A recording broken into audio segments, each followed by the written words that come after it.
নাম কি মেয়ে? কল্পনা। বাপের বাড়ি? নেত্রকোনা। স্বামীর বাড়ি? শরীয়তপুর। থাকো কই? গাজীপুর। কি করো সেথা? সুই সুতা। বুঝলাম না ঠিক। গার্মেন্টস শ্রমিক। অফিস কটায়? সকাল 8টা। হলে দেরি? বলি সরি। ফেরার পালা? রাতের বেলা। বলো কি এটা? কখনো 12টা। এত দেরি?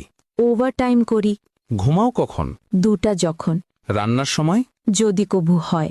কখন জুটে? ভোরে উঠে। এত খাটুনি? তবুও বকুনি। বকুনি কার? সুপারভাইজার। কেন বকাবকি? কাজ থাকলে বাকি। এত কড়া শাসন? চাকরিটাই এমন। হয় কি সহ্য? আছে ধৈর্য। হয় না লাজ? তবুও করি কাজ। কেন শুনি? কামাতে হবে মানি। মাসিক মাইনে? তেমন পাই না। সংসার চলে? গোলে মালে। বলো এ কি? অভাবেই থাকি। অসুখ হলে কবু? কাজে যাই তবু। একদিন না গেলে? হাজিরা।